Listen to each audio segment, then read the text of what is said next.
thing from your, romantic partner.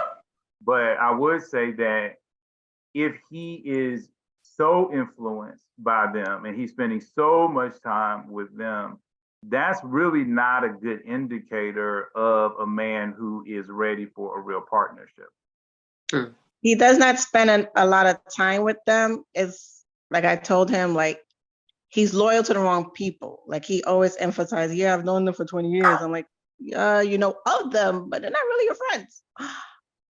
He's now come to realize that, but I've been telling him that for years, but I guess he had to come to his own realization. So for me, it's how do I deliver in a nice, tactful way for a guy to be like, hey, look at X, Y, and Z so you can see this is not good for you. Yeah, unfortunately, I will say a lot of those types of people, if they cannot see it for themselves, it's going to be very difficult for you to show it to them. Back when we studied personality, because we used to study personality, we don't study personality anymore. But back when we studied personality, there was a particular personality that is very influential. They're very much influenced by the people that are around them.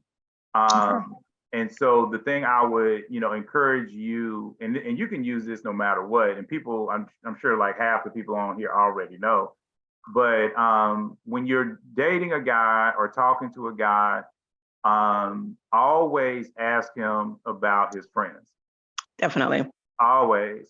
And if he says, oh, well, my boy Michael, man, he a cheater, but I ain't no cheater. And my boy Rob, he'll go in there and just steal something, from a chick. But I don't do that. Yes, you do. Right. Because as people say, you are the average of your 4 to 5 closest friends. So 9 times out of 10, if he's got 2 or 3 friends that are cheating, he's cheating too. Now, if he has 5 friends and one of them cheat, he might not be a cheater. But if he got 5 friends and 2 of them, or 3 of them cheating, yeah, he cheating. It's a 50% chance that fool gonna cheat. So you don't want to get around those type of guys. And it's so great. Well, actually, yes, okay.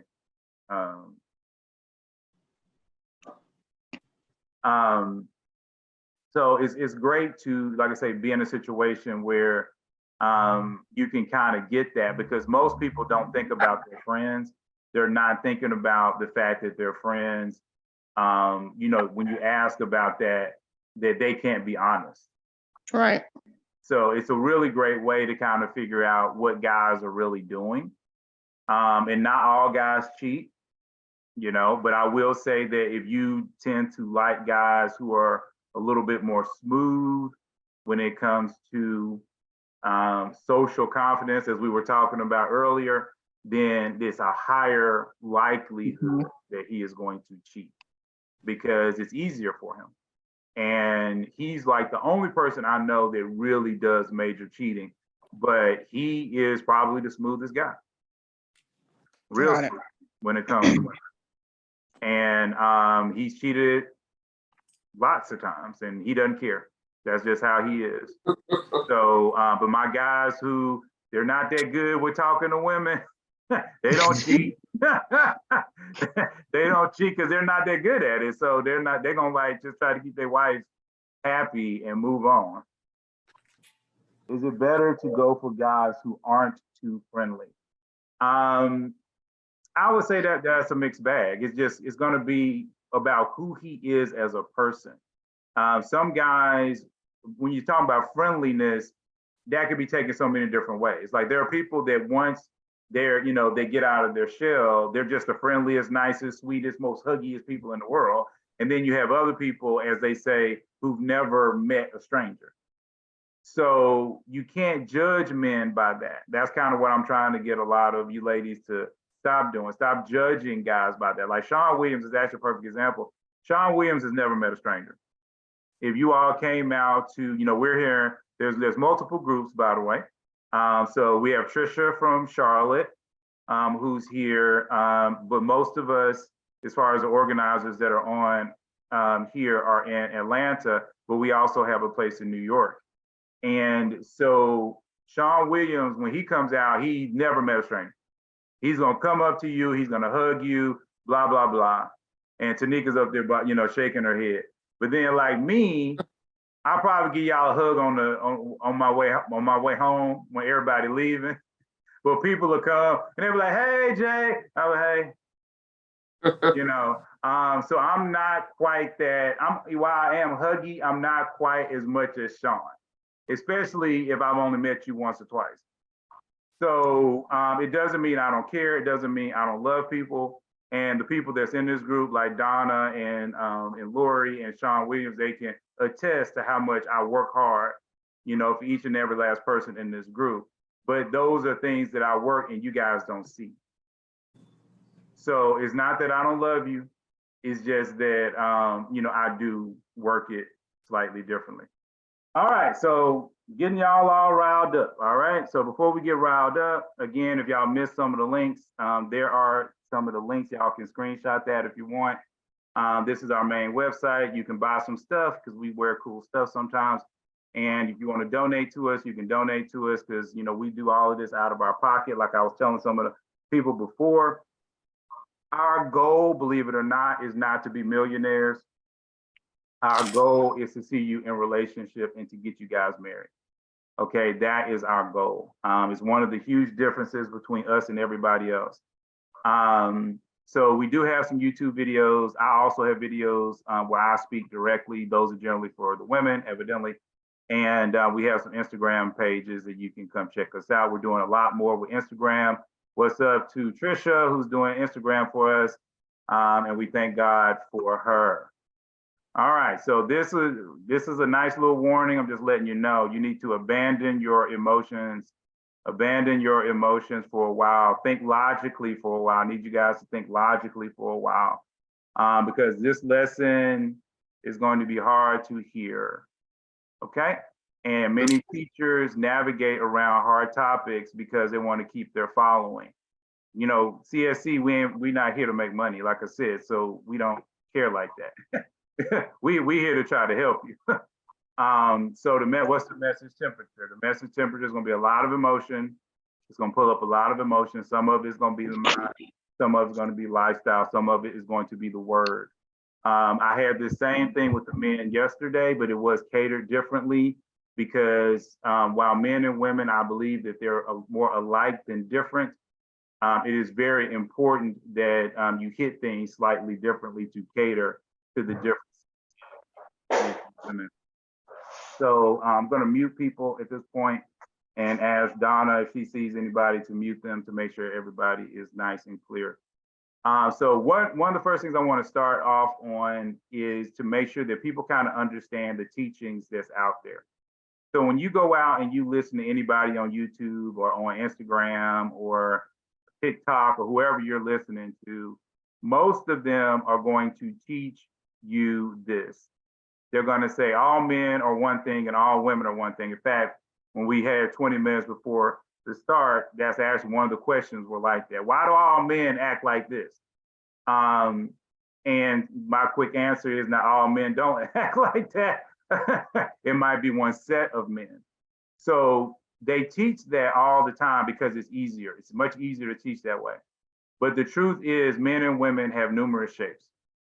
And if we say that this square is quote unquote a hard energy, a masculine energy, and this circle is a feminine energy, you see over here that under women, you can have a hard energy and under men, you can have a soft energy. It's really important for you to understand that because like I said, a lot of women and men don't get that. And they think, okay, this man or woman in front of me is not a real man or woman because they act a little different. So here's the whole thing. What do you fit? So a lot of times what you're hearing about is in this circle. Most preachers and stuff are preaching from this circle. Most dating coaches are preaching from this circle. But depending upon what's happened to you in your life, you could be what we call an outlier. we find that about a good portion of CSC are outliers. They don't fit in this. Okay, so just like the young lady said earlier, a woman who is a vice president at a company and she's making $200,000 a year and she has her Mercedes and her mini mansion is not in this circle. That's a woman who is an outlier. Okay, so you have to kind of understand where you fit. Do you fit in the norm or do you fit as an outlier? It's really important for you to understand that because that's how you're going to translate information. So what we try to do is we try to speak to both, but a lot of times we speak to outliers because we want to make sure that those outliers have the tools that they need, not necessarily to get in the circle, but in order to meet each other. Okay. The next thing I want to talk about is this is the same proverb at the top and at the bottom. Okay, so this is the NLT at the bottom, and this is the JCSC Zoom ghetto version. Okay, at the top. So why am I having this? And I'm gonna read it for you. It says, don't hang out with, listen to, or befriend emotionally unhealed people, or you will learn to be like them and make the very mistakes that they warn you not to. I'm gonna say that again. Don't hang out with, listen to, or befriend emotionally unhealed people, or you will learn to be like them and make the very mistakes they warn you not to. Why is this important? Because a lot of y'all go out to YouTube and y'all go out to all these places, and all these people are emotionally unhealed. They're angry, they're mad, they're frustrated, and they're like, all men are stupid. Every single man out here is just stupid. I don't understand why men can't get their stuff together. I don't understand. And you like, he right. She right. And what it does is it puts in the back of your mind that there are no good people. It basically taints you. And we have to understand that this is hurting you because it changes your view. It changes your perspective, okay, of the world around you. And the Bible talked about it. So you know it's real because this is God. But nobody pays attention to this particular proverb. But this is the proverb as it reads naturally. Don't befriend angry people or associate with hot-tempered people, or you will learn to be like them and endanger your soul. Okay, so that's what it is in the original. I'm rewriting it so you can have a better understanding of what it's trying to say. So you guys are constantly telling you, don't say, oh, I'm just gonna hang out. It's just funny to me to listen. You're hurting yourself. That is going to get to you and you're gonna hurt yourself. So I'm just encouraging you not to do that. Okay, somebody texting, I just wanna, because somebody was saying earlier that they might text me if they couldn't get on. So that's what I was trying to make sure that wasn't them. All right. So, all right, ladies, here's the first question for you all, okay? You know, you can say this hypothetically, you don't have to say this out loud. Are you more attracted to good-looking men or do you like unattractive men? All right, you don't have to say it out loud. I think I pretty much know your answer. Y'all like ugly dudes, right? Y'all like ugly dudes, right? That's the thing, with no teeth. Okay, that's what y'all like? Okay, so we're talking about beautifully you. We're trying to get into this. So if you don't like ugly men, okay, what does that mean men like? All right. So today, that's why it could be hurtful a little bit because we are going to talk about some things, and beauty has always been something, a thing that a lot of women honestly don't like talking about. So again, we're just going to be real. So a lot of the unwritten rules for men, the non-negotiables that men have in the back of their mind is he wants a woman to be beautiful. We had a thing one time where all the women were able to ask me, it was a panel, and the women kept asking these beauty questions over and over again, these beauty questions to the guys. And it came out over and over and over again where every man was saying, if the woman ain't cute, I'm not talking to her. It doesn't matter what redeeming quality she has. If she's not attractive, I'm not talking to her. So, but the thing I'm always telling the women in the group is how his eyes behold that beauty. It is not what the television tells you. All right. The next thing that men are concerned about is for you to be caring, loving, and supportive. Beyond these two, there can be a lot of different things. You might like video games, you might like movies, you might like books, you might like walks. All those things are on top. We're talking about what's at the core level. And at the core level, men want an attractive woman and they want her to be loving, caring, and supportive. There are no excuses for these non-negotiables. There's no excuses. Don't jump up and down. Well, there's no excuse. If you're excusing yourself, it is like hitting your head against a brick wall and believing that you're going to move the brick wall. All you're going to do is hurt yourself. And this is one of the problems with a lot of women, especially women who are outliers. They think, oh, I can change it. I can make it do something different. I'm special. No, it doesn't work that way. Okay. And when a man says there are no good women out here, what he means is there are no good women out here who are kind, but beautiful by my standards, who see my worth and value it, women who will naturally submit without argument. Okay, because it always goes back to what he wants at his core level. Okay, so just kind of getting over that. So here's the power of history and media, how history is told and how media works. Whether you know it or not, because I know we got a lot of Black women on here tonight, and we have a few women that aren't African American, and that's cool because CSC is open to everybody. We love everybody, want everybody to be in relationship. But for those that are not African American, a lot of Black women feel as though they are the least attracted people in the world. They feel like nobody wants to date them. And that's not true. In fact, the worst is actually Asian men. Okay, so Asian men are the quote unquote most least desirable group in all of the world. All right, and there's a lot of videos out there talking about it, but you guys don't go to those areas, so you don't know they exist. And all I did was type in Asian men dating in YouTube, and out of the first 5 videos that came up, 4 of them were basically saying, why do Asian guys struggle with dating? 4 out of 5. All right, so this is a very, it's a really big problem in the Asian community. And so what's happening is Asian women are marrying basically white men. Okay, and they're talking about how they don't even find their own men attractive. So this is really important because you have to realize the Chinese have been importing movies for years. And what happens in the movies? It's the European guy who's strong, who's built, who has the money, who has all these things. And so now the Chinese women who don't even have European men around them are still more attracted to them. Okay, this is the power of media. Okay, so media does have power. It does fool you into believing that you should like one thing versus another thing. So I want you guys to kind of get that in your spirit. Here is a word that you should know, all right? If you have never heard of this word, you should study it, research it, and kind of know what this word is. This is called sapiosexual. Okay, this does not mean gay or anything like that. What this means is you're attracted to the person's mind. You're attracted to who they are on the inside. Okay.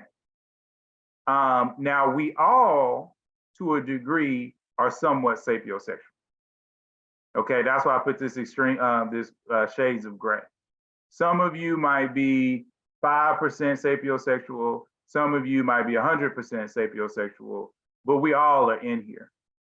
Why is this important? It's important because no matter what the situation is, who the person is on the inside is important. And when you're with somebody, you should also focus in on that beauty. So as a woman, no matter what you believe about men, no matter what these coaches are telling you, you have to remember men love many men, I can't say all, many men love the minds and the hearts of women. So showcasing that beautiful, wonderful personality is extremely important. Sometimes because I'm on some of the dating sites, and it's always funny to me or interesting to me what women put out there to say this is who they are. And I always kind of laugh because sometimes I'll talk to a woman and she'll say, well, yeah, I can cook. And I'm like, you should have put that on your dating profile. Because it's little things like that, as crazy as it sounds, a lot of people are really attracted to. Okay, Ms. Corny. Go ahead and ask your question. I see your hand up. Can you unmute?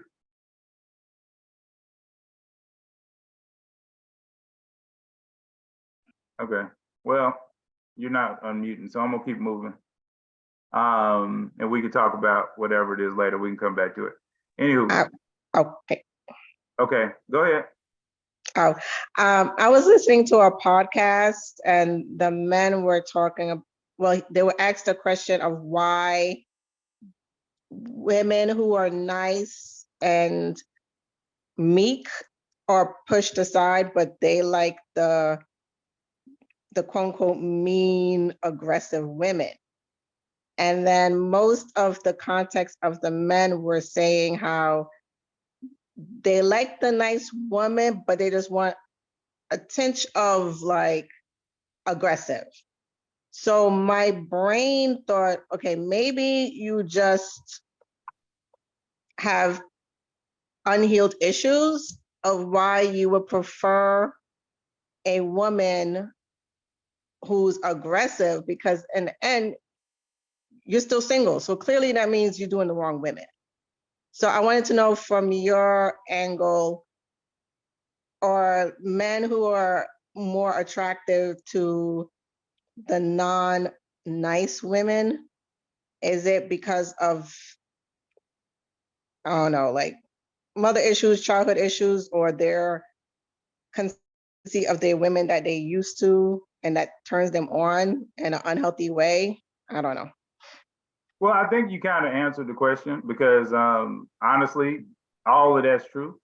I think, and that's why I was kind of saying you have to be careful when you listen to all these people on YouTube, because really the difference between them and honestly an 11-year-old is just the fact of do they point the camera at themselves?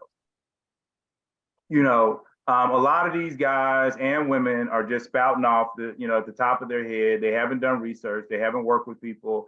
They haven't done any type of real work. They're just telling you how they feel based off of whatever it is. And they generally, like I say, and again, trying to be real, if a guy really likes that sharpness, that hardness, then there is something in him that craves that. That could be, like you said, maybe that's very much like his mom. Maybe that is like, his first girlfriend. Maybe there is some trauma, all just like you said. But again, why would you want those people? And not all men are like that. In fact, most men aren't like that. So when you see a lot of these people and they're talking all of this mess, a lot of them are just saying what they like, but they're not speaking for the world. And that's why I took us back to this slide, because we have to remember that there are all these different types of guys. And just because, this type of guy ends up on television the most often, doesn't mean these other guys don't exist. Makes sense. Thank you. Okay. No worries. Okay, so here we're gonna get to the meat now. All right. So if you guys haven't heard my speech, I'm about to tell it to you again. Every woman is beautiful. Every woman is beautiful. If you don't think you're beautiful, I am going to direct you first over here to all these wonderful puppies. And I'm not saying anything bad. Please don't think I'm saying anything bad. I'm saying nothing but good things. When we look at all these puppies, we see that they're different. No matter what you think about human beings, humans are basically just like these puppies in the fact that they're like breeds. We as human beings don't like being called breeds, but it's easier for us to understand if we see ourselves as breeds, just like these dogs. So if you look at the very bottom, what do you see? You see 6 different puppies, probably from the same mom and dad, probably from the same litter. But guess what? Whatever breed this is, even if they were dogs from another litter, they would all look the same. At the naked eye, it's very difficult to tell which is which. But if you look very closely, like with this one, there's no white strip up his head. But this one does have a white strip up his head. But they look so close that if you blink, you wouldn't even know which is which. We are the same. Humans are exactly the same. Okay, we are breeds. Okay, it's very important for you to understand this. And the reason why it's important for you to understand this is because a lot of times what's happening is we don't like our breed. We don't like the breed that we were born into. So if you look at African Americans, and what these are average pictures. What they do is they'll take like 100 Black women of a certain age, all pictures of them all over America, and then they blend them into one picture. And they're saying that this is the average woman's face that's 30 years old. All right. So one thing that's really interesting is these ladies are all from the west coast of Africa. All right. So there's Nigeria, Ivory Coast, and Cameroon. And if you really look, she kind of looked like her. Just a light-skinned version. Okay, they look very similar. They could be cousins. And guess what? Where do you think most Black people came from? That's in America. Most American Black people came from the west coast of Africa. So even when we breed together, we still are maintaining that look. But African Americans have a little bit of Caucasian in them. Okay, some of us a little bit more than others, but we have a little bit of Caucasian in us. But when you know, and this is not, the white Americans are not here to prove that point. They're here to show you what is the average look of a white American. Okay, you can see huge differences in the average look. Like one of the things I noticed a long time ago, because I do a lot of photography, is that a lot of white Americans have longer faces. Look at the shorter face of the Africans and African Americans, where the white people have longer faces. Why is this important? It's important because when you see somebody and then they'll say that Lisa, well, not Lisa Kudrow, but whoever is very attractive, some woman on TV and everybody's saying she's the most beautiful woman in the world, it's going to depend upon how people are looking at her breed. There are plenty of situations where there are white people born that look more Black than they do white. And their skin might look white, but they might have a rounder nose, they might have a smaller face, and then they're shunned from the white community because the white community prefers this look. Okay? So it's really important that you understand that you're kind of really like a little tribe. But that brings up the next question, which is, do you like you? Okay, so when we look at the African Americans over here, and then here are the male versions from the west coast of Africa. But here down here, these are East Africans. Okay, so in your mind right now, ladies, which group of men are more attractive? Are these men and this guy more attractive than this guy?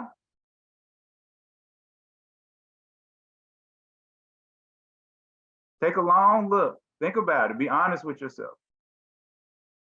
Because see, if you are an African American or if you are, from the west coast of Africa, these are your men. Your man up here. This ain't your man. This is her man.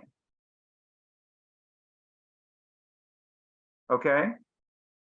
And you might say, well, we all black. No, no, it doesn't work that way because we're generally speaking, we're more attracted to people who look like us, okay? But the media will tell you that this guy or somebody else looks better. And then because you like that actor or you like this or you like that, then you start to believe that as well. So what happens is now, let's say you look like this, but now you're going after this guy. And he looking at you and he might not be saying that you're beautiful because he thinks this is beautiful. So now you're trying to get him and he don't want you. And you get mad about it. And you say, oh, the world's not fair. Oh, I'm ugly. Oh, I'm this, I'm that. But that wasn't never your dude. So it comes to a point of why don't you like these dudes? Why do you prefer this guy over these guys? So if you prefer that over that, then you got a problem.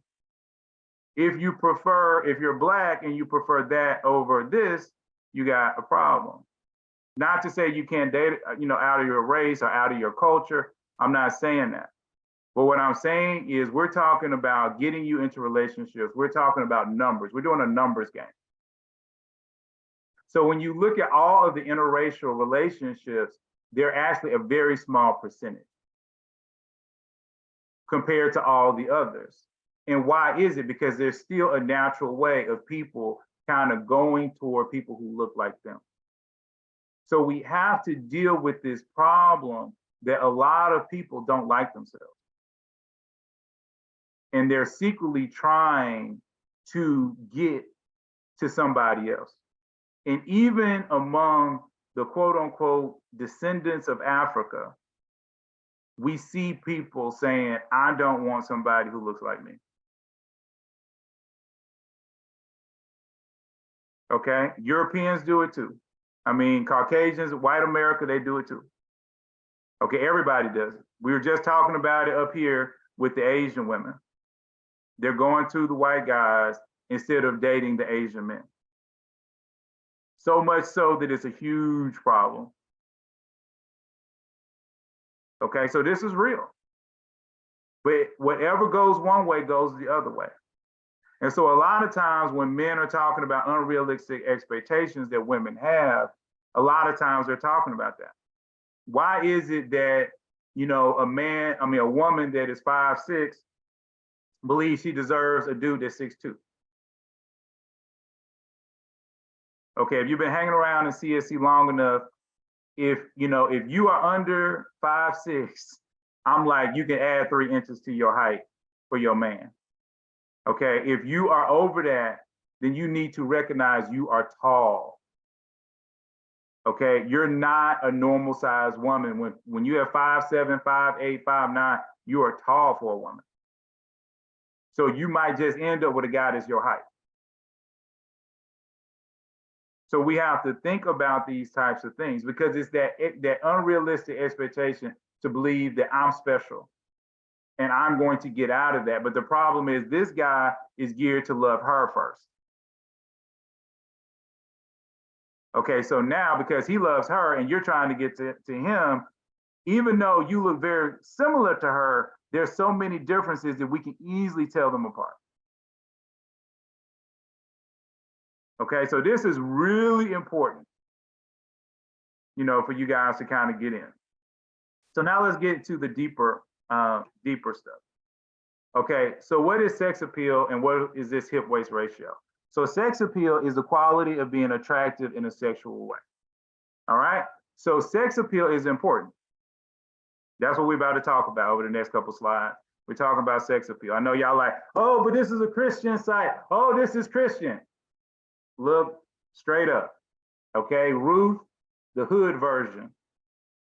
Okay, Naomi says, Ruth, wash your face, get your hair done, go down and get your nails done, and put on that dress and get that lipstick and put them earrings on, and then go holler at Boaz.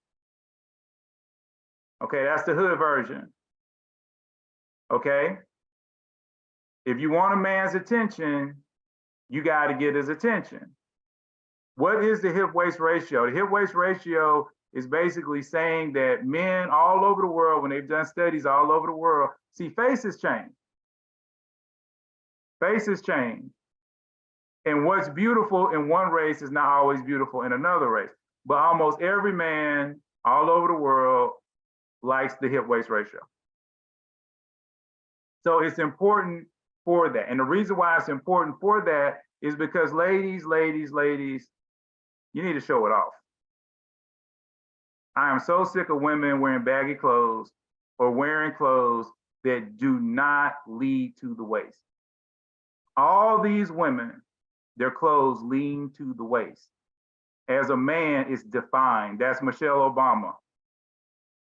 You will never see a professional woman, well, I can say never, but it's rare to see a professional woman who doesn't have clothes that lean towards the waist, that point the eyes towards the waist. It doesn't matter your bust, it doesn't matter your butt size, it doesn't matter all of that, because men throughout the world aren't as concerned about all of that. They're more concerned about your waist. And you do not have to be naked. That is bull crap.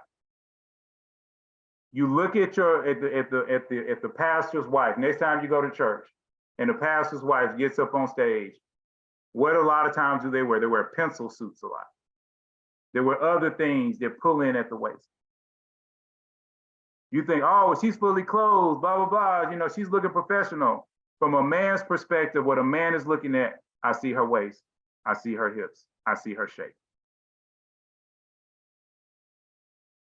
That's what a man sees. Woman sees all clean, put together. Man sees, I see her shape. I see what she's working with. All right, and you don't have to, none of these women are showing cleavage. All these skirts are at the knee or lower. So don't get fooled by, you know, what everybody's out here saying this, that, and the third. All right? You don't have to get crazy, but you really need to show off that waist. And it's also very nice if you have a belt or something else that literally draws the eye. Okay, so that's just another quick tip. Here's the big thing is, are you maximizing you? Are you maximizing you? We just talked about the fact that every woman is beautiful. Every woman is beautiful. God does not make ugly. You choose to be ugly. Okay? Because when you wake up, most people are just a 4 or 5. But people who put in effort become 7, 8, and 9. Okay? So we got Rihanna. I love Rihanna with her hair crazy. And I love the fact that Rihanna don't care. Okay? Here's Oprah, and here's Elon Musk. He even got some more hair because he didn't have no hair back then. He was losing his hair. But see, that's a choice. All this is a choice. It's a choice people make when they wake up in the morning. Do I want to put in effort? Do I not want to put in effort? The women who put in effort win. Because men want a beautiful woman, but they want a nice woman. A lot of women in CSC are nice women, but they haven't maximized their beauty. And so they'll go out as 4s and 5s and 6s, and then they try to lean on their personality. And then they wonder why the really beautiful woman who's a jerk is the one that's getting all the men. Because the first thing men go after is the beauty first. All right, but you can still be nice. You still need to be nice, but it's effort. All right, and please, please, please don't let men and distanced women beat you. I can't, you know, really get over this one. Y'all know this a man right here, right? You know this a man. Don't let no man be prettier than you. What you doing? Well, don't let no man be prettier than you. And both of these women are over 60. Okay, don't let no man be prettier than you. Don't let no woman that's 60 be finer than you. See, all that's a choice. Everything's a choice. This man said, you know what, I'm gonna be a beautiful woman, and then he decided to make it happen. And then you woke up as a woman, got everything you need. All you just need to put in a little bit of effort, and then, but you're like, no, I don't want to do it. I'm just gonna sit here and let them love me for me. All right. This is really important because somebody even talked about this in the chat earlier. There is no one standard style. And what I mean by this is we can get caught up in, oh, well, that girl had on makeup. Oh, this other girl did not have on makeup. Oh, this girl had on weave. Oh, this other girl's a natural. Men don't like natural hair. Men don't like this. Men, that's bull. Men like everything. Okay? They like everything. Here is the key. First of all, we don't want to confuse cultural differences with maximizing beauty. I'm not saying you have to drown yourself or cover your face up in makeup. I'm not saying that you have to press your hair. I'm not saying that you got to get a tan or that you should be pale or whatever it is. I'm not saying any of that. I'm saying you should maximize what you think looks best on you.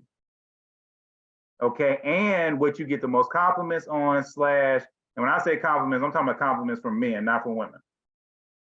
Okay, if you come out of the house and you just got a little brooch or something, and a woman at the grocery store says, "Oh, girl, that's so cute." Okay, well, that's fine. But what do men think about that brooch?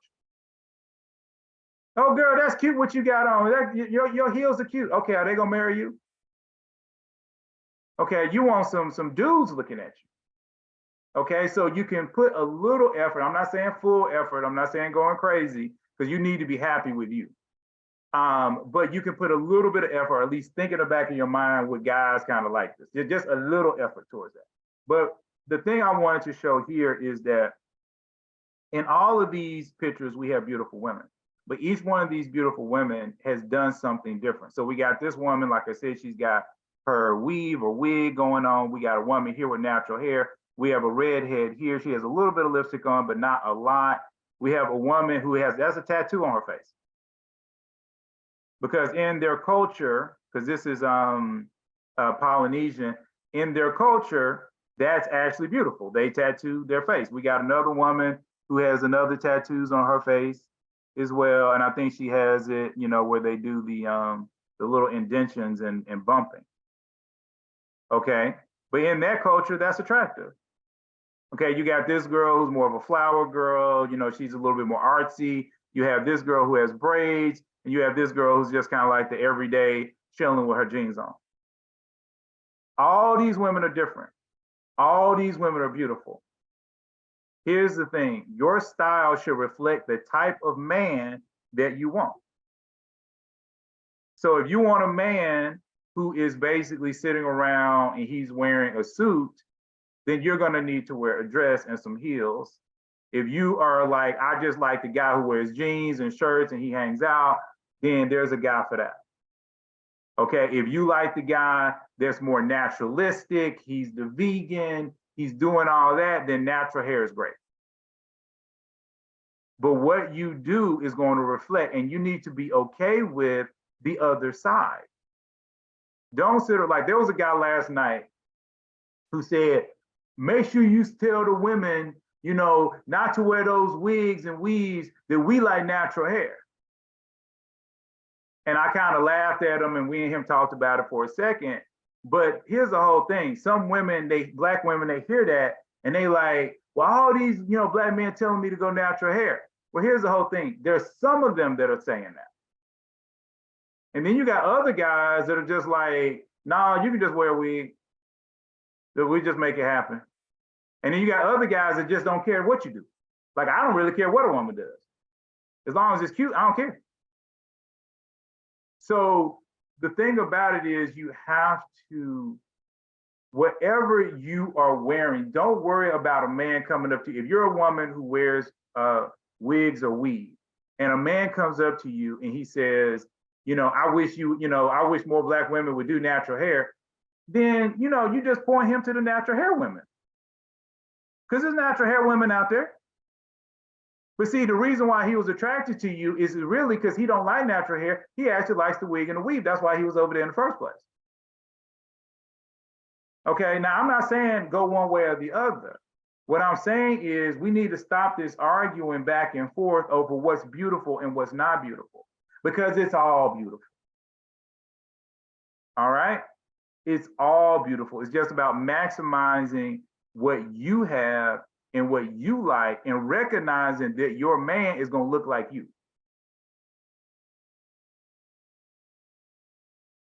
All right? So this is one of my favorite places. This is Pinterest. I think everybody should have a Pinterest account, and you can just look up women's clothes. You can look up plus size women's clothes. You can look up all of this. And this is plus size right here for all the people that want to get close to the screen. Because again, you get people to say, well, plus size women, you know, we don't have it easy, blah, blah, blah. No, that's bull garbage. That's bull garbage. I'm not gonna let you get away with that. That's bull garbage. These are all plus size women. They look good. And if you notice one thing about even the plus size women, what are they doing? They point you to their waist.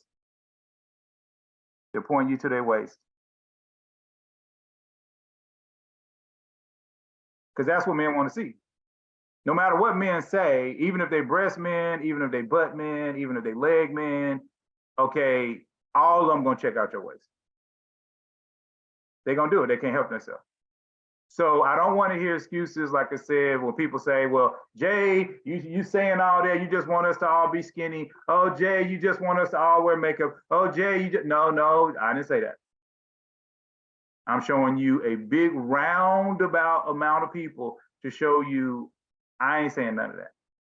I'm saying whatever you got, maximize it out. Whatever you got, make it work. Now, y'all blowing up that chat. Y'all look like y'all having a good time, so I can't wait to see what's in that chat once I get done. Anyway, here's the last slide, and it's just a quote from Marcus Garvey, and it says, never forget that intelligence rules the world and ignorance carries the burden. So basically, you make your choice, okay? Therefore, remove yourself as far as possible from ignorance and seek as far as possible into to be intelligent. So, ladies, it's all a game. We talk about it all the time, the dating game. It's a game. So what we want to do is we want to put ourselves in a position to win. And once you win, you will be good. Now I'm gonna go over here and see what Jenny is laughing about in this doggone chat that has her going.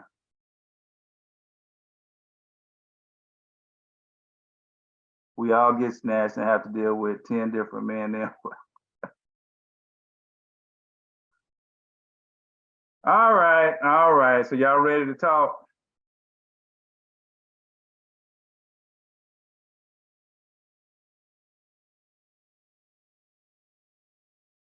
Great presentation. Thank you.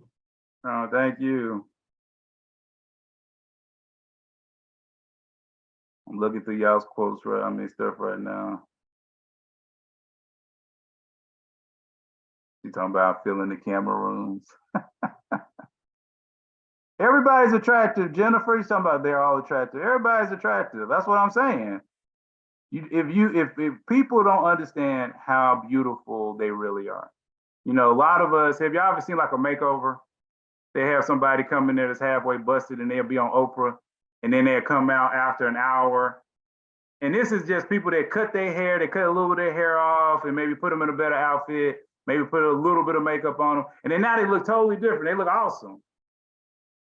And you're like, dang, what happened right there? How'd that happen? And what happened was it's simple. These people were getting up every day as 4s and 5s because they didn't care. They thought they weren't attractive. They thought they didn't have anything going for themselves. But when people put a little bit of effort, it's like night and day. And that's just a little bit of effort. What if you put a lot of effort? Now y'all got me going through. Nobody want to talk?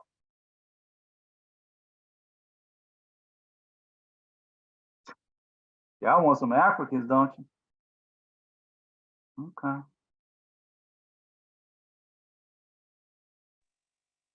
I'm gonna have to start dating Asian men.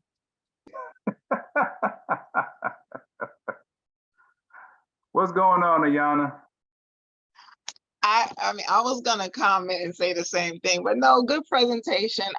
Everything you said to me is facts. My mama taught me all that stuff. So, I mean, it's still refreshing to hear. It's a gentle reminder. So thank you for that. But I do agree.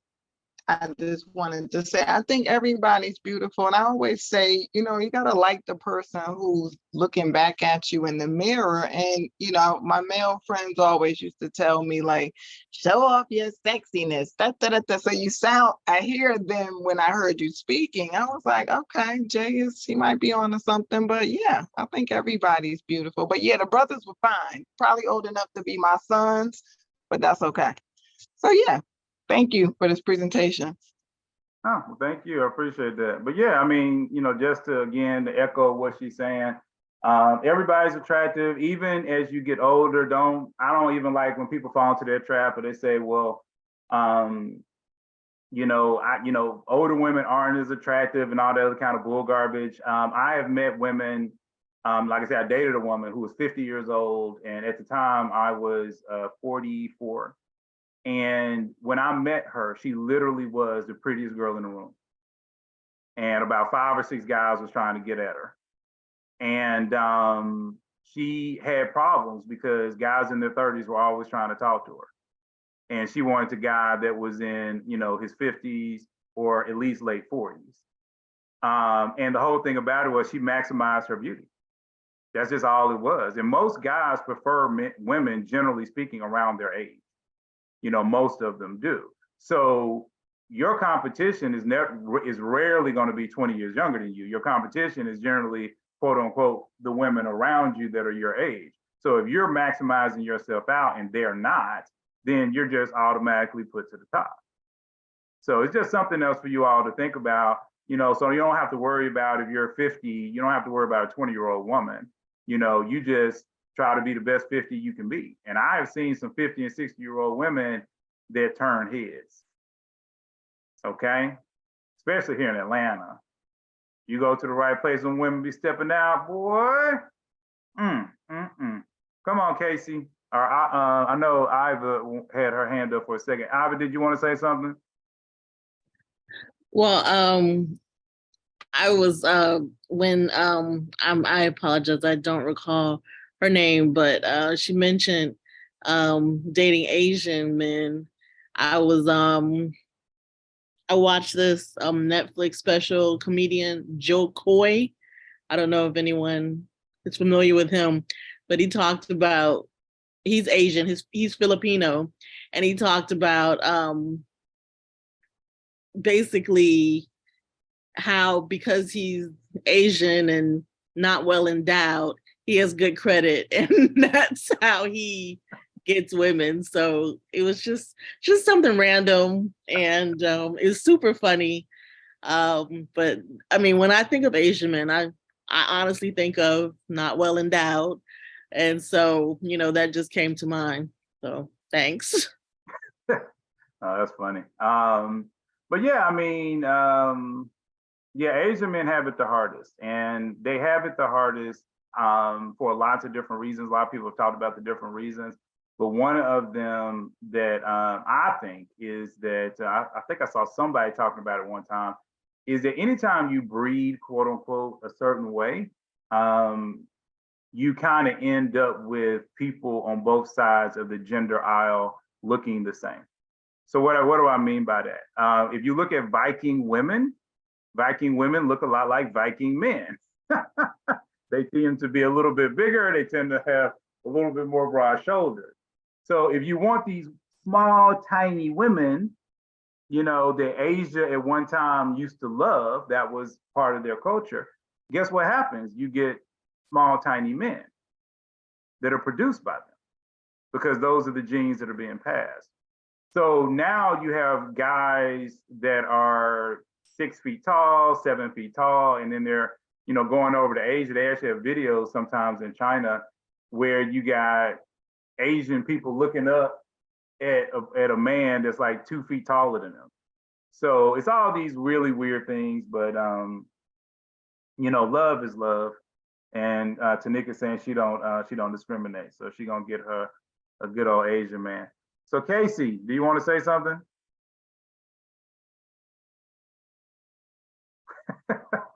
There you go. Sure.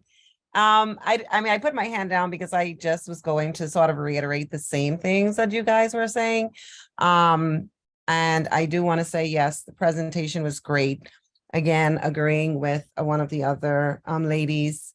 I think we all kind of know and was taught to carry ourselves in a certain way, but then hearing from a man's perspective about the waist thing, and what brings attention, and not necessarily meaning that if someone is a breast man or a booty man, it means that they still want to see, how you dress makes a difference. That was a great point. But I honestly do feel that, at least for me, I am more, I said sapiosexual. I am really that person. I'm gonna be honest. Because I find that's part just very sexy, right? And so that's me. But another thing that's so important to me is not necessarily features, but how someone carries themselves. And then also, and I remember I used to say this all the time, and then people used to be like, well, isn't everybody like that? I'm talking about hygiene. Like, just basic hygiene is so important. And people tend to think that because you may bathe your skin once a day, that you're actually really good at taking care of your body. And that's not necessarily true. So I just want to say, like, those are the things that I feel as well for men and women is critical when you're talking about being attractive and trying to not only trying to attract people, but to retain who you attract, right? Yeah, I love that. In fact, that's why I say, we do work with the men. We try to, give them those types of tips. I try to get on the guys for a lot, because especially when it comes to cologne and smelling good, to your point, Casey, because not all women, again, like I said, I try not to do the all for this group, but not all women, but a lot of women love a good smelling man. And I truly believe that is because a lot more women tend to relate to their emotions more, which relates to their senses more. And so because of that, they like that good smelling guy. But see, the problem with men, you have to think about their brain. Their brain, they don't smell things as well as women do. The world isn't as creative and as beautiful as far as their nose is concerned. So because of that, you might put on perfume and 100 dudes walk right past you, and you're like, well, dang, I done spent all this money. And so what I'm always trying to tell guys, because guys will be like, well, I don't really wear cologne. I don't really do this. I don't do it. I'm like, dude, are you trying to attract men or women? Women like cologne. Stop complaining. Buy you some cologne. Okay. And then go with a woman when you pick it out. Everybody needs, and that's something else for people to know, everybody needs at least one good friend-zoned person. Okay, that you can take to the mall and you can buy your cologne and or perfume and or outfits. Okay, because sometimes even with women, y'all will have a favorite perfume, and guys are sitting there like, wiping our eyes like, but she's so pretty. And y'all think y'all smell good and we think y'all stink. Because you went with your girlfriends and y'all thought that smelled good. So like with me, if I gonna buy cologne, I go with a woman to pick out my cologne, and then I have her to smell it, and then I still don't buy it then. I get I get at least 3 friend zone women to approve the cologne. If 3 women approve it, then I buy it. Okay. If 1 approves and 2 say, no, that smell bad, then I don't buy that. And so I do encourage, that's why I say I encourage y'all in the back of your heads to be like, okay, well, yeah, I can buy this outfit, but I know I'm gonna try to wear this out, to a party or something, and I kind of want a guy looking at me, Well, some of them gonna make the guys look at you, and some of them gonna make them look past you. And you don't not have to show cleavage and all the other kind of stuff to do it. All right. So come on, Miss Denise. She's been patient. Good evening, everyone. Thank you, Jay, for an enlightening presentation. I have a question. I'm 5'8", and the issue of height seems to be a controversial one among men. Oftentimes I hear from men that they feel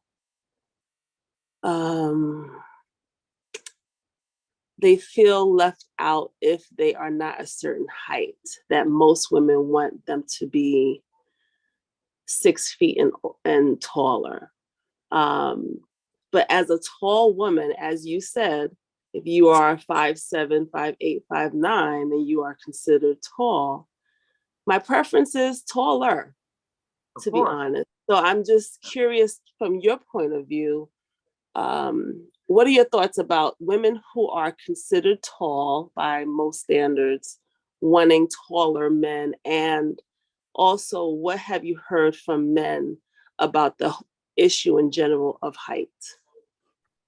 Okay, so all of that's wrapped up in one thing, and that's a great question. So the first thing I'll say is I understand the desire for women to want a taller man. I get it, because believe it or not, men want shorter women. They're generally, men and women work in tangent of each other. So whatever it is that you like to do, 9 times out of 10, he likes it too, but in reverse, if that makes sense. So if you want to look up at a man, he wants to look down at you. If you love to feel a really big man and he feels so strong, he wants a really tiny woman that feels like he could break her, you know? So it's really interesting like that. That is the dynamic of sexuality, okay? So it's nothing wrong with women wanting a taller man, okay? I'm always trying to say that. And I want you guys attracted to the men because, like I say all the time in this group, and I know we're a Christian group, but I'm being real, is you're going to have sex with them one day. Okay, so if you cannot look at him and be like, dang, I want to take them clothes off, then we got a problem. Okay, so one of the things that you have to realize, though, is that there are not that many 6', 6'2" guys. Most guys in America, we actually did a study on that. Most guys in America, black, white, blue, or green, are actually 5'9". And what most women want is they want a 3 to 4 inch differential in height. Because when you put on your heels, you still want him to be at least as tall as you. Mm-hmm. Right. And this creates the problem because women and men love that difference. 6'2" guys many times will date 5'2" women because the bigger that distance, a lot of times the sexier and the more attractive the person is. So for you, Denise, a lot of the guys that are 6'2" and 6'4", that little shorty next to you already got him. And so now you got a problem. And when you start to look at the outliers, guess what happens when you go to short men? Short men, i.e. under 5'6", have a very hard time finding women because women want the man taller. Okay? So they're doing the same thing, they're just doing it in opposite. And the reason why you're running into more of them is because remember when I was talking about the people in the circle go first. Those are people that get married like that. The more you tend to be an outlier, the slower and more difficult it is. And it might not be it might not be your literal fault. Like you can decide your height. I mean, now we know what height is caused by. Now, if y'all don't say it's caused by the food, y'all crazy. Because, you will see little Koreans coming over here first generation and they like 5'2", the man and a woman, and then their children will be like 5'9". So you can't tell me that they ain't got hormones in McDonald's. But anyway, to get back to the point, here's the thing. Are you willing to wait possibly your entire life and be not have a romantic relationship just because you're concerned about 3 or 4 inches? And that's really the answer. You know, are you willing to sacrifice? If a guy came along and he was your height, exactly your height, but he was great and he was funny, and he might not have the tall attractiveness part, but he had a nice face and he worked out and he did things for you and took care of you, would you be willing to throw him aside just because you're chasing 4 or 5 inches? Can I answer that? Yeah, go ahead. So for me, I think I'm fine with someone who is my height or even 5. So I'm 5'8". I would be fine with somebody who's 5'8", even 5'9". I think I'll just speak for me. I was going to say for women, but I'll speak for myself. Part of the challenge, Jay, is for me, the feeling of safety, the feeling of being protected, the feeling of knowing that whoever I'm with can handle a situation if there's a situation that comes about where I need him to handle somebody. It becomes a challenge if the man is shorter and I'm feeling like now I got to take on that role because, sir, what are you really doing? Like, if you are 5'6", I'm 5'8", I'm not, and it might sound superficial, but I'm not sure if you'll be able to handle it, right? So that's, for me, has been the challenge. Now I understand that at my age, like, I'm not expecting us to get into situations where you need to throw hands, but I think it's the feeling that I have. So that's what I wanted to say. No, I get it. And actually somebody agreed with, or actually several people agree with you in the chat. And that's why I say I understand it, you know, because it's a feeling even for men, you know, when the woman's shorter. And I've dated women who are taller than me and I've dated women who are shorter than me. And I'm not gonna lie about it, I prefer shorter women. You know, I'm just gonna be real about it. They feel better in my hands. It feels a lot more comfortable. It feels quote unquote right. And so I'm not gonna argue with it. But me personally, if I run into a woman who is my height or even an inch taller, and she's everything that I'm looking for, I'm going to do my best to try to get around that one thing. And so I think that's a personal decision. I don't think anybody can really, you know, go too deep into what your pain in that one particular thing. But one of the things that I've tried to also, you know, tell women or encourage women when it comes to that is, I think if you do it, it helps if you have a reason. So if you don't have children yet and you marry a guy who's shorter, you know, one of your things can be, I want my daughters to be shorter because I don't want them to have to deal with this pain. And that might be enough to get you through. You know, I've had a lot of people that, I mean, people might not, I'm saying, you know, but it's one of those types of things that I don't know really how to tell you to get around that, because the bottom line is it's only so many men that are going to be a certain height. And then once you say that you want them Christian and you want them to have a job and you want them maybe not to have kids, only have maybe one child, it becomes a lot more difficult and it becomes a math problem. At the end of the day, it's just a math problem. And so I think that we have to figure out how to get over that. But I will say that there are a decent amount of 6-foot guys, but you also have to find guys that are very confident. Now, I say that no matter what their height is. I've actually found a lot of okay, I'll give you another quick scenario real quick, and then we get to the next people. I'm 5'9", like I tell people all the time. I'm 5'8", 5'9" on a good day. You know, I'm really in the middle. Okay. And most of my friends are taller than me. Okay. One of my friends, even one time asked me, he was like, you know, Joseph, you're short. And I was like, well, I don't consider myself short. I consider myself average. But he was like, you know, you don't seem to have a height complex. A lot of guys around your height have a height complex. And I'm like, why should I have a height complex? I get what I want. I do what I want. I'm very happy with who I am. There's a lot of people who have just insecurity, period. I've ran into men who are 7 foot tall and they were insecure because they were so tall.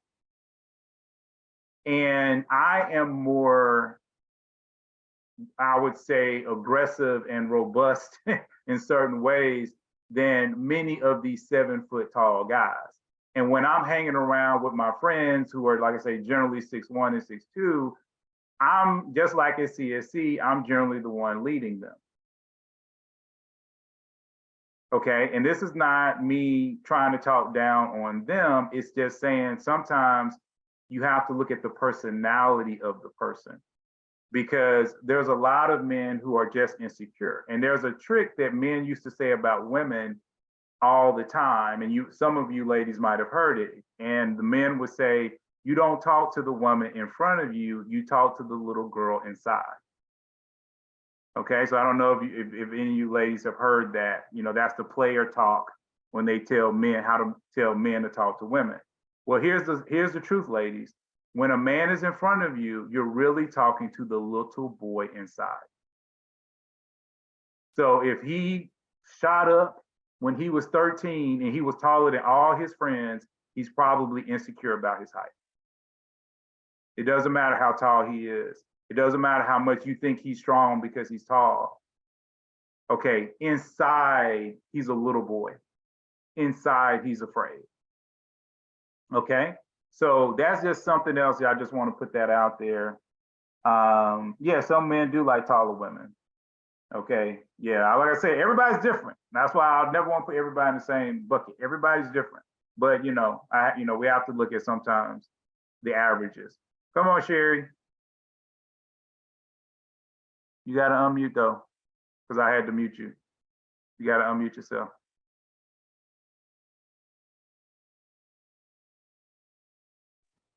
Okay, you hear me? Yes, ma'am.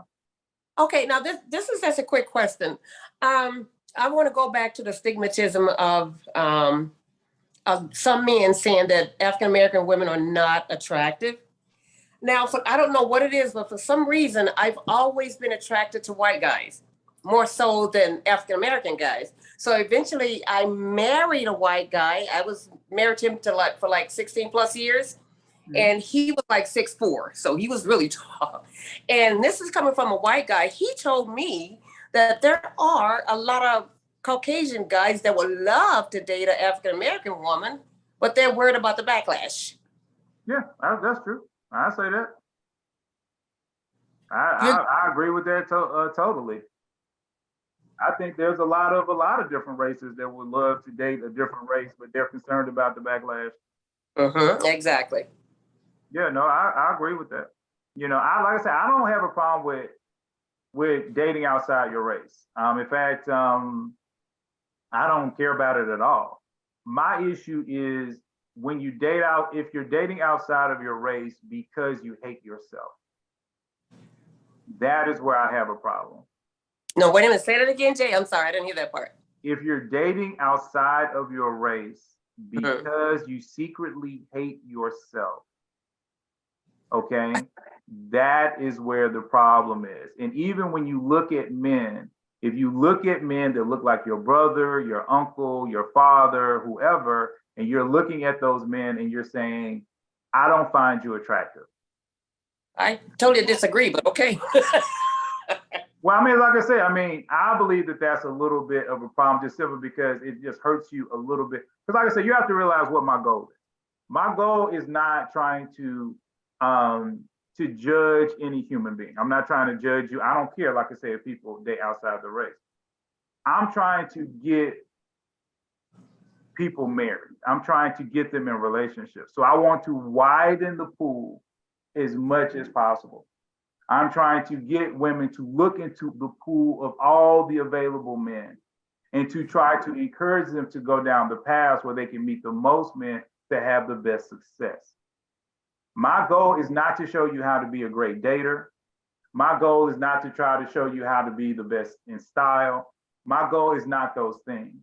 My goal is to try to widen it. That's why I say at the very beginning, a lot of times what happens is women build up these expectations, they narrow their pool of men.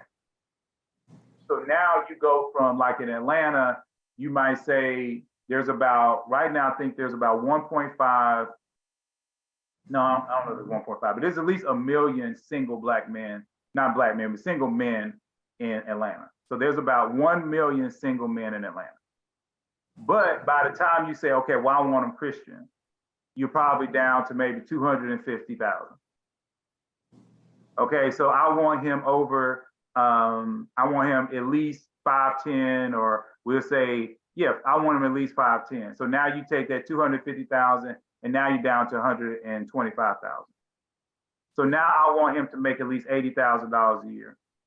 So you take that 120,000 and now you're dropping it down to possibly maybe 20 or 30,000. I don't want him to have any children, but I want him to be over 35.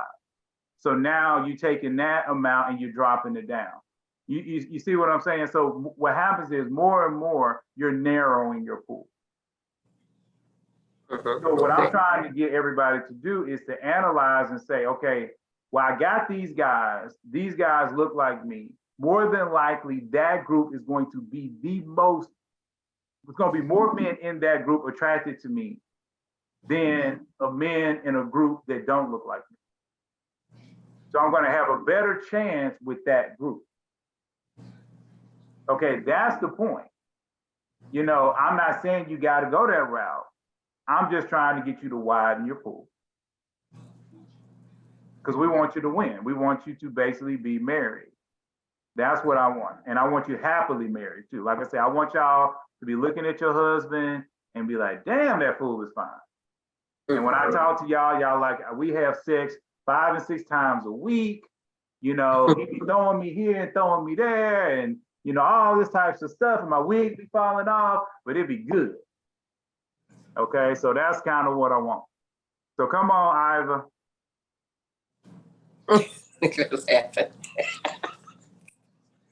Thank you.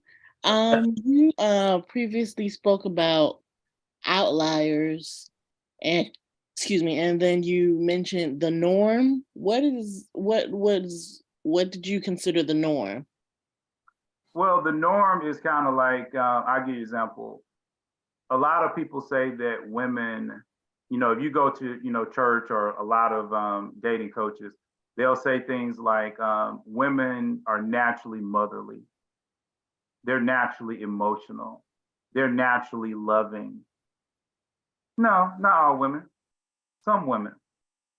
So if a woman is naturally loving, if she's naturally, you know, put my arms around you, let me kiss all your boo-boos, you are more of what's in the quote unquote normal circle. You are the stereotype. Okay? But if you are outside of that, you're not. There are women that they don't care about kids like that. They love kids, but they don't care about them kids like that. They want to raise their kids, but they want to go make that money. They're like, yo, I'm gonna make this money, baby. Okay, I'm gonna be popping these bottles like Cardi B. Cardi B is an outlier. She out for that money, baby.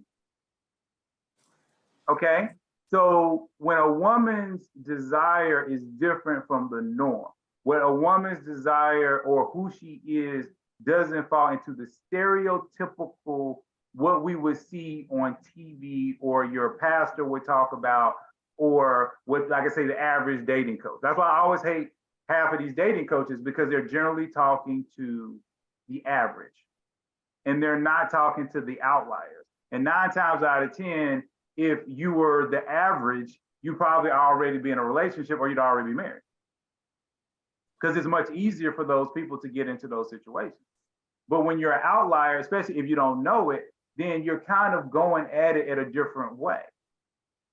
You know, if you're a woman who is basically, like I said, you're not really that loving and nurturing and different things like that, 9 times out of 10, you know, it's going to be a little bit more difficult for you because now you're coming up against men and men are believing that women are supposed to be this way.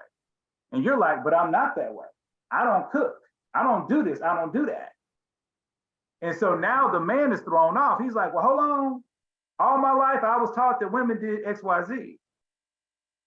And so now you're having a hard time dating because you're not living up to the unrealistic expectations that the men have because they're trying to put you in a box. But it's nothing, you see what I'm saying? But it's nothing wrong with being outside of the box, especially if you know you're out there. Because once you know you're out there, now you can figure out what you want to do. Does that make sense? Very, yes, it does. Thank you so much. Mm-hmm. Come on, Ms. Dunlap.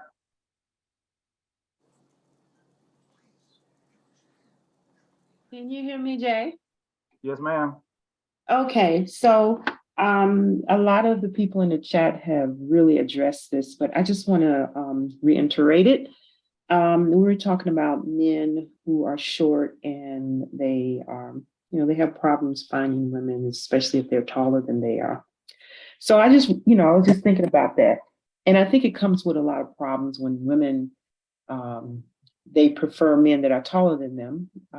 Or, you know, it has to do with, to me, you know, it's a physical component and a psychological component, you know, whereas this, one of the speakers really spoke very beautiful about this is that they feel a sense of security when the guy is taller than them. And that kind of resonated with me also because it's like we, as women, we feel the man as the, you know, the head and the protector.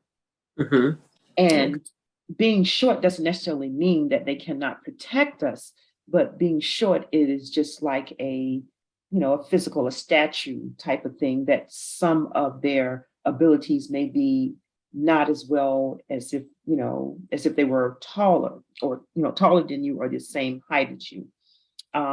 The other thing is like the psychological component of it is that sometimes, I'm not saying all men, they have this Napoleon complex where they tend to seem like they need to overcompensate for their height. And that becomes a problem in a lot of relationships.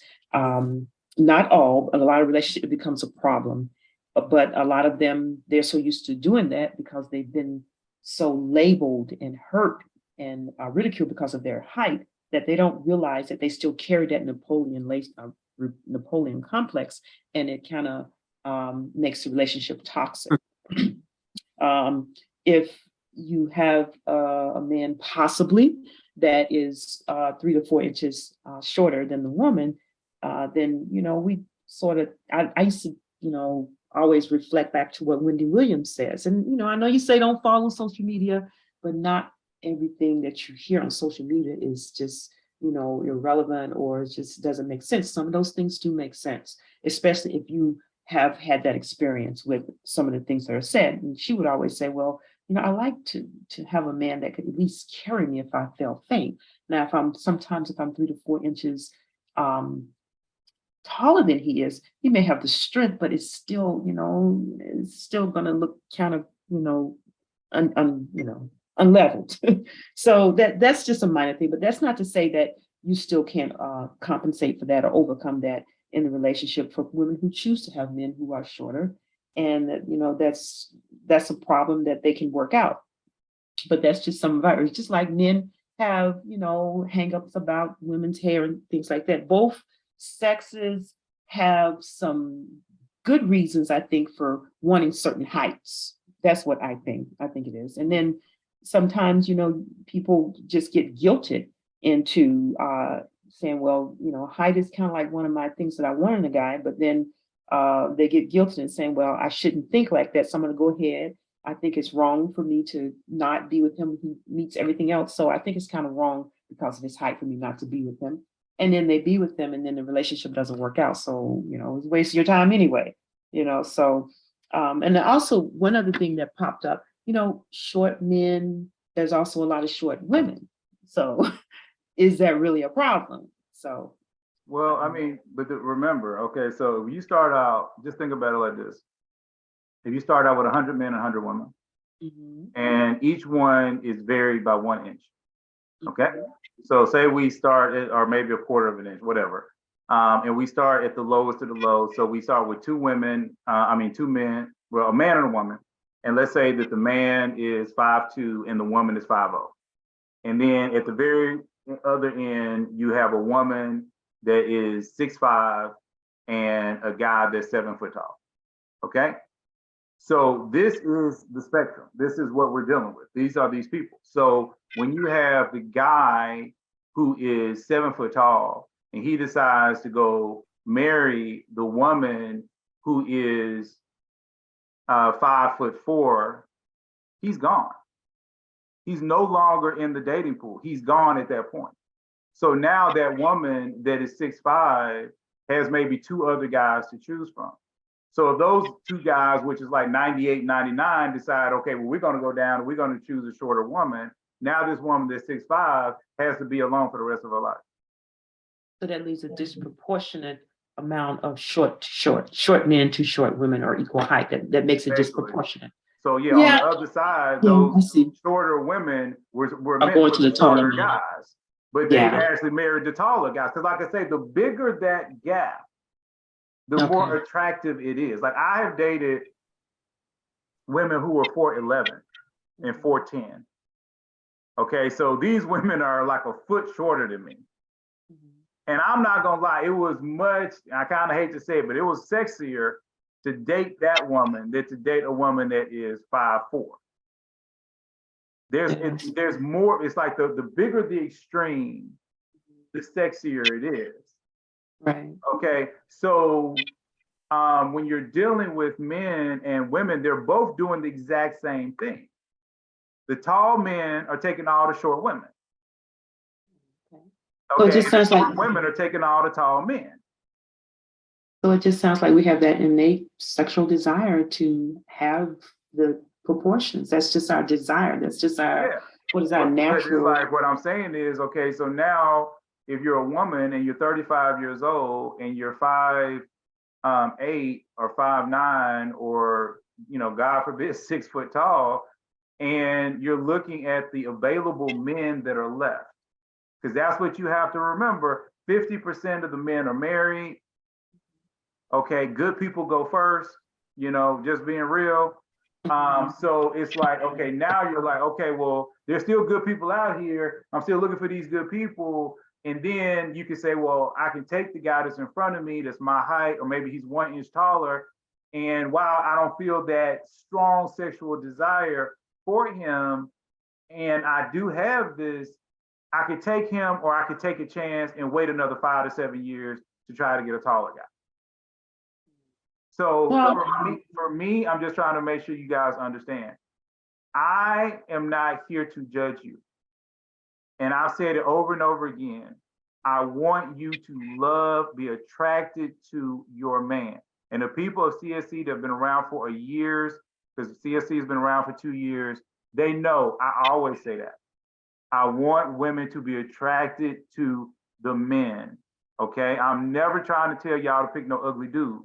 But what I also know is I've watched women, watch a guy on TV like Lorenz Tate, and will sit there and be like, man, he is so cute.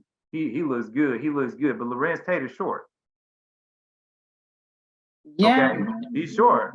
And so this woman sitting next to me or whatever might be 5'6", 5'7", and she's saying all of this, but then she also would say, well, I would never date him. But you're still attracted to him. But I would never date him. So is Prince, yeah. Yeah, so that's kind of what I'm saying. That's the point of what I'm saying, because there is a point in our life where we have to make those choices and say, you know what, if I can't have everything, I'd rather be alone. And so that's the thing. I'm not saying it's that extreme. Okay, don't think I'm saying it's that extreme. But it's like there is a point where,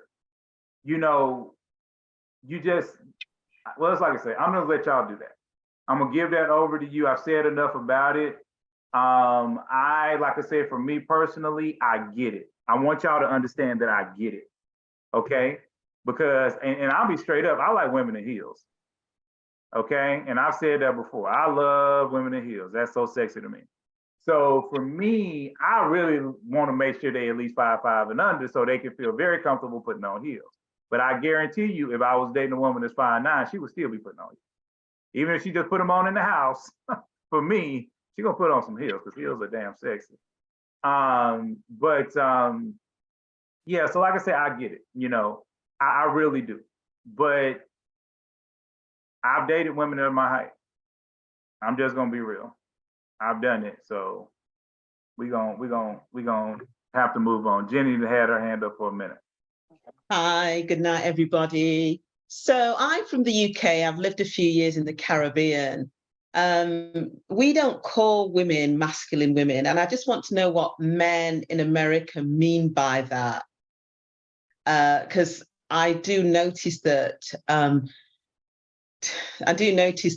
number of women speak with squeaky voices, and I find that really strange. So what do men in America mean by a masculine woman? Is it an opinionated woman, or is it a woman that stands up, squares herself against a man and wants to fight him? Can you tell me? Okay, well, basically what men are generally talking about is they're talking about masculine energy and feminine energy. So a man can have feminine energy, right? So I'm just going to really quickly show you guys something. This might make it just easier because it's hard to kind of describe certain things when people can't really see. And then I'm just trying to show this without whatever. So y'all let me know if y'all can see and hear. Y'all see me over here?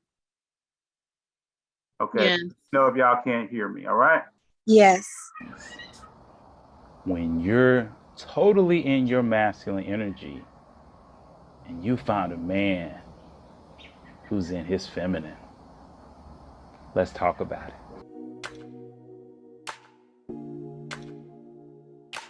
Mr. Nelson, you have brought Mrs. Fuller here in an effort to get $600 a month transitional support for the next 3 years for a total of $21,600. Before we discuss that request for transitional support, however, Mr. Nelson, tell me a little bit about your marriage and why we're here in divorce court today.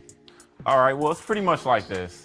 You know, I guess I could say I'm like the regular kind of guy, you know what I mean? Like, you know, I stay at home, you know, I cook, I clean, you know what I mean? Like, pick up after myself, of course. Well, let me just stop you right here because the adjective you used was wrong. That ain't regular, okay what I'm saying? That's not regular. This wonderful cooking, cleaning, romancing, and not bad looking fella on your hands. What seems to be the problem? Well, first off, when we first met, you know, he led me to believe, you know, I understood he didn't have a job. Mm-hmm. It's a bad economy. A lot of people don't have a job right now. But he bamboozled me. Mrs. Fuller, did you fail to see the myriad of red flags that were flying in your face? If by myriad of red flags you mean I met him at a bus stop. It's a rare event where I see the woman talking about the man not giving her enough sex. I mean, I guess it's a rare occasion, but it's happened today. I feel like it's not very rare. I have a normal sex drive, you know. I do like sex, you know. I see nothing wrong with that. I like to have sex with my husband. I don't think there's anything wrong with that. He'd be having to complain all the time, talking about making excuses. I get home from work, working 10-hour days, get home. He's been home playing video games on Facebook. I feel like when I get home, the least he could do is take care of my sexual needs. He is my husband. It's not like he's doing anything else all day. I finally do get home. He can talk about all type of excuses. I got a headache. I'm tired. My stomach hurts. What are you tired from? You have not done anything all day. Mr. Nelson? Okay, so what we can see from this clip. All right, so I hope that made it a little bit clearer. But if the man is basically saying, I cook, I clean, I stay home, I don't have a job, I don't want a job. I just want to do all the things that traditionally women do. Meanwhile, his wife is successful. She found him at a bus stop. He was sitting there chilling on the side of the road because he didn't have no car then. She pulled up looking at him like, hey, shorty, you looking cute over there. You need a ride? She's been taking care of him this whole time. Her sexual drive is like that of a man. The reason why people laugh is because you know that it feels weird. And even the judge said that's not normal. That's why I say when I talk about outliers, masculine energy is the energy for a woman to be walking in the path that is traditionally quote unquote male. And 9 times out of 10, the problem is that a lot of these women marry guys or end up in a relationship with guys who are walking down the path of the traditional feminine. Oh, so it's not about behavior. It's in that she's not speaking to him and confronting him. It's because she's paying the bills. It's not just paying the bills, it's the attitude. It's the energy. It's the energy of protection. It's the energy of, I got this. I'm taking care of this. See, those are the types of energies that are, like I say, traditionally masculine. Does that make sense? So when you run into a woman, like for instance, if I run into a woman and I take her out and we're on the first date and the check comes and then she reaches for the check. That's wow. So in the UK and in the Caribbean, we share bills and stuff like that. We go out, I think people call it Dutch here, but so we don't kind of just, we tend to share the bill sometimes. And okay, so that's the thing here. So I would, if I went out with an American guy, just sit back, just eat and just say thanks and expect he'll pick up the check. And that's cool. Yeah, but see, that's the whole thing. When a man's picking up the check, he is displaying masculine energy. He is saying, I am here to provide. That is provision. He is providing for you. The reason why the ladies were talking about height, because that is the protection. They want to feel protected. What are men here to do? They're to protect, provide, and lead. Okay, those are the things that they're here to do. In fact, I'm going to do something that I did not do with the guys, just so you guys can kind of understand what I'm getting at. Okay, so here is the message that the guys had, and I'm gonna let y'all see a little bit of it. I'm gonna close this out, and I'm gonna go over here, and I'm gonna do, like I say, something that I did not do with them. This is the guys. They had this yesterday, right? So you'll notice it starts off a lot like y'all's, right? See, the temperature is different though. It's more over here, not in the motion. It's more over here. Okay, then guess what? It still goes the same way, right? This is what y'all saw, right?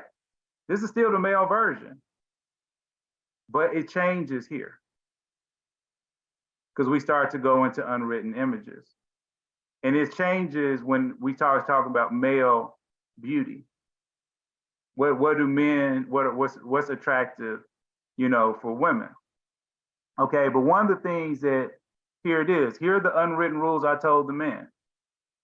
These are non-negotiables for women. Ability to provide, at least for yourself and a child. I told them, you cannot be broke.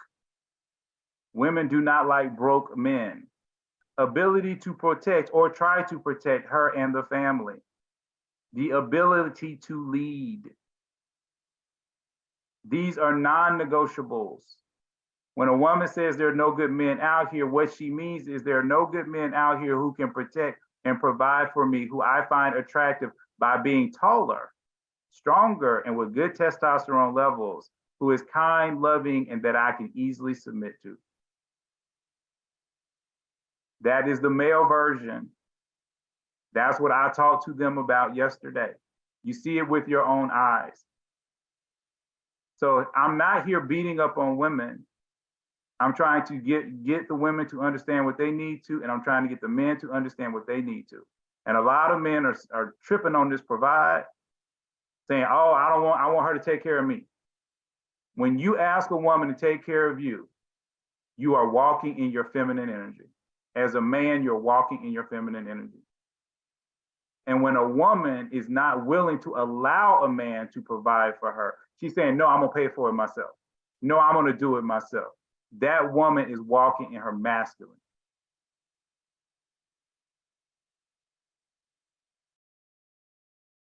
Make sense?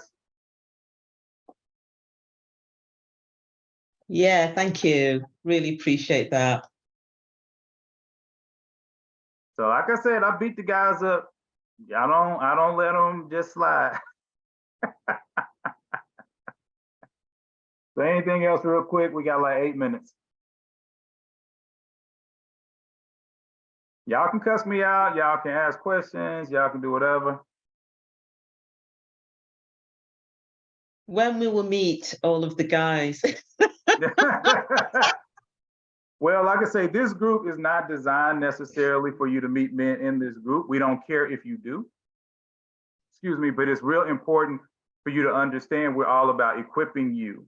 And like, just like we were talking about feminine energy just then, as you brought it up, please, you have to watch yourself. If you find that you have a lot of masculine energy as a woman, and you find yourself attracted to feminine men, because masculine women many times are attracted to feminine men, one of the things that you need to remember is you need to think about that, okay?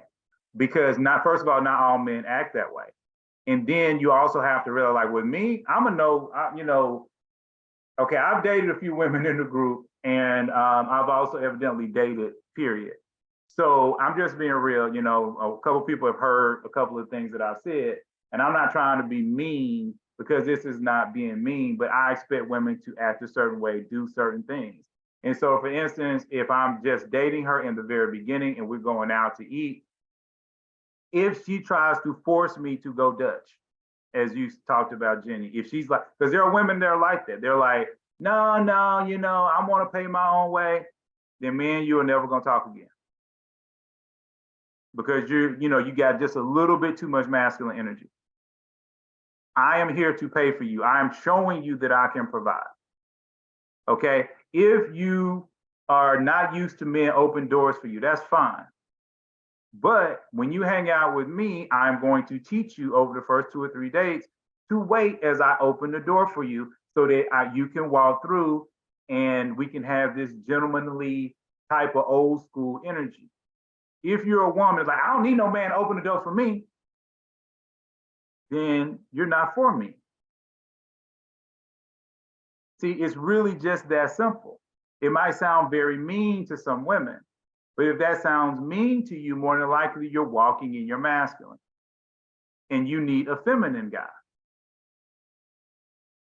So when a man is walking in his masculine, the things that we appreciate are slightly different than a man that's walking in his feminine. A feminine man wants a woman who makes a lot of money because he's more feminine.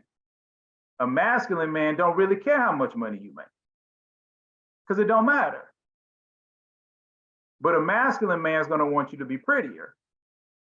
A feminine man is just going to want you to take care of the bills. So all these things are just slightly different. Well, come on, Janet. Janet's iPhone. Hi there. Yes, a few of us had asked it, and I didn't know if you saw the messages there. Where is some great places to meet a good man? Good men are everywhere. A lot of times, the big thing with a lot of really great guys is that they're not always talkers. We'll kind of talk about that in the beginning. 9 times out of 10, well, I shouldn't say 9 times out of 10. A good portion of the time, if a man walks up to you and it's easy for him to talk to you. He's very smooth with his words and different things like that. This is not his first rodeo. He's a cheater. Say it that way. It's not his first rodeo. So a lot of times, quieter guys who are, are competent in their work, they tend to be really great guys. They might not know always what to say, but many of those guys will not cheat on you. They, like I say, are about their job, about their work, and you can polish them up a little bit. You know, because there's a lot of guys out there that want to be better, just the same reason there's a lot of women that want to be better. So you can polish them, but they're everywhere. Good guys are everywhere, and good guys are complaining that the women are passing them over constantly. You know, and so that's really the thing. So if you want to just be around a lot of guys, a lot of people in the chat said some really good options. You know, you can go to a sports bar. Guys are always in sports bars. One of the things that we did here in the ATL version of CSC once, and we wanted to do it again, but we weren't able to do, is to go to the comic book convention. A lot of women think, oh, everybody there is a nerd. No, that is not. A lot of nerds have been re-engineered, okay? And when people see Captain America all built up in the Marvel movies, a lot of nerds are hitting the gym because they want to be just like Captain America. Okay, but in their head, they're still the 13-year-old boy. You have to still remember that they have their own insecurities, but they might be built, they might have a great job.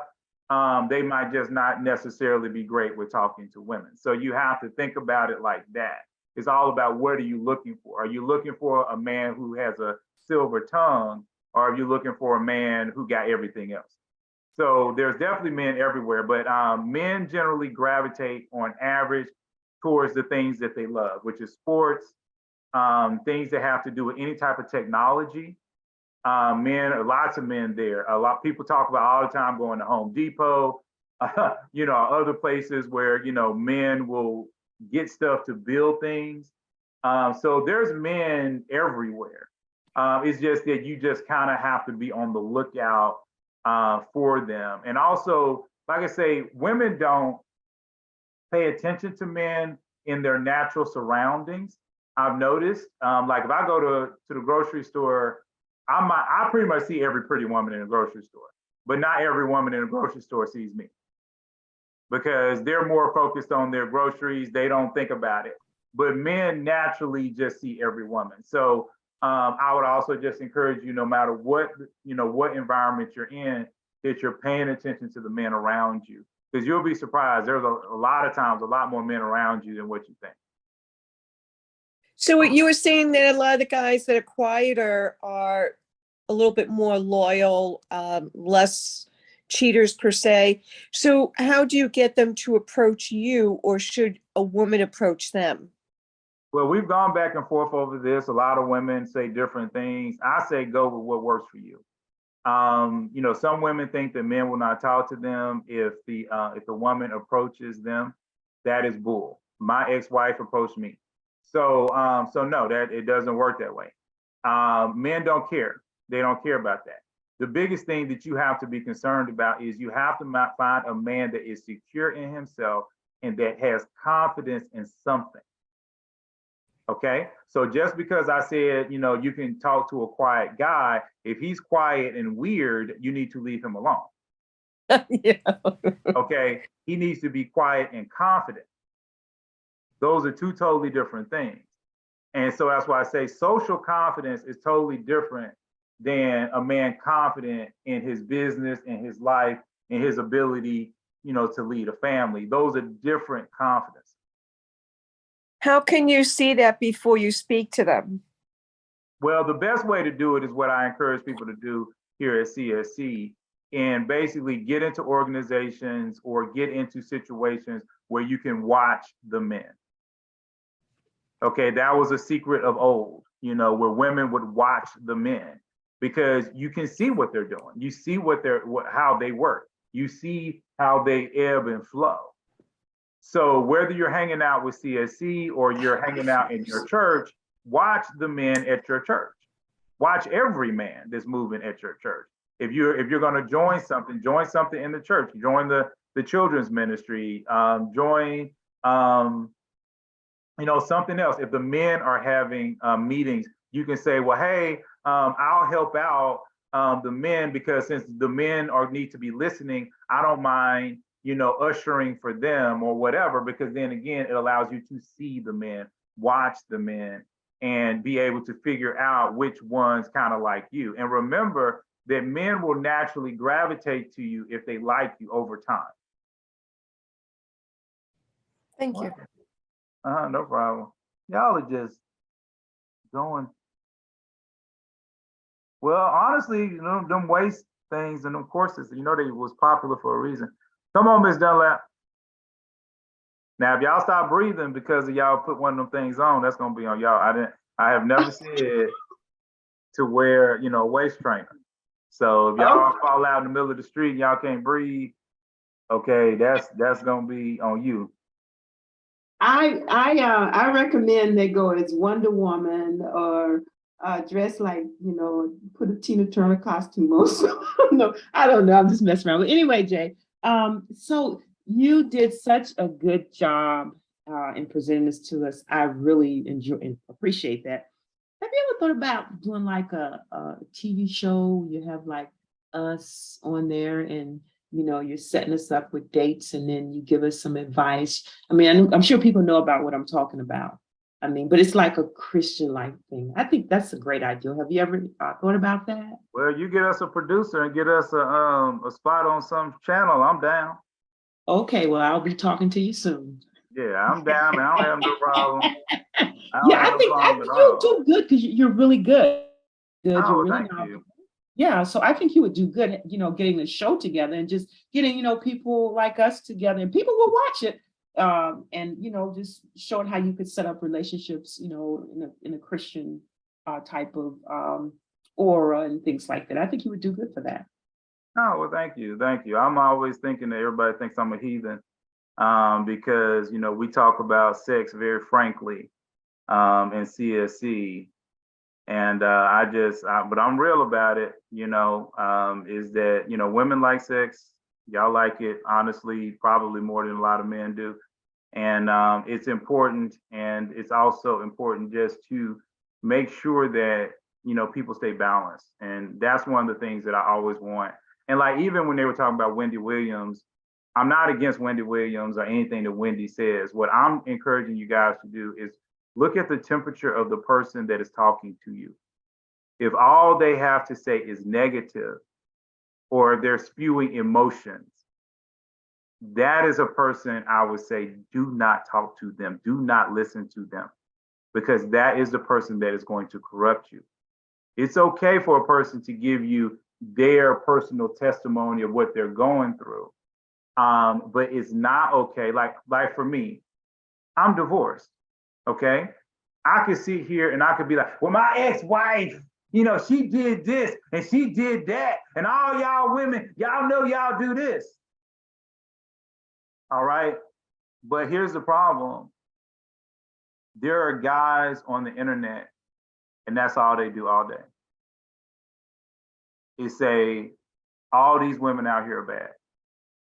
And then there are women out there that will say that, you know, all men are bad. And then you got other men, because they're really trying to make money off women, that will say, you know, I'm a saint, but all other men are bad. So when you're listening to a one-sided argument that is full of emotion and pain, that is corrupting you. You need to listen to people who say there are good people in the world. There is love out here in the world. But don't listen to somebody that's saying, there's like Oprah, there's love for you, and there's love for you, and there's love for you. No, because you have to work to get to it. Everything in life is going to come through work. Okay, we cannot believe, and that's one of the things that always amazes me about people. Love is the one thing nobody wants to go to school for. You will spend all these years getting a master's degree, a bachelor's degree, a PhD. People put on makeup and clothes to go to a job. They're basically sucking your life out. But you won't put the same effort into trying to get into a relationship or to try to maintain one. This is why the devil is winning, because our priorities are out of order. But come on, Jenny, you have one more thing. You're going to be the last one, and then we'll close it out. Thanks. If you were to act like that, Jay, we might just have to cast it out. But anyway, my question is, I kind of met an American guy, and he just kept talking about sex, and I'm truly saved, and I'm like looking at him cooked because I just think that's just something I'm not going to do. So, sex before marriage, what did the guy say about that? Well, there's guys in the group, believe it or not, that don't want to have sex before marriage. And unfortunately, like I said, it's almost the same similar situation. When those men, excuse me, they're saying that they don't want to have sex before marriage, and then they meet a woman, the woman is generally like, whatever, we gonna have sex or we ain't gonna be together. Yeah, that's me too. Yeah, it's something about people, it seems like a lot of times we find our opposite. And but there are good men out there. And one of the things that I always try to encourage both women and men, and this is also the temperature of how the person sees you. If a person sees you as truly valuable and you want to wait, they will wait for you. Okay? If God put in front of me the most beautiful woman in the world, okay, to me, because remember, it's to me. It's not literally, it's to me. And she had everything I was looking for. She had the personality that works with mine. Okay, we had the same goals for the future. And I could not be saved. I could just be a horn dog. I could just want to have sex with everything that moves. But she comes to me and she's like, I'm going to be a virgin. I want to, or not virgin, but I want to be abstinent until we're married.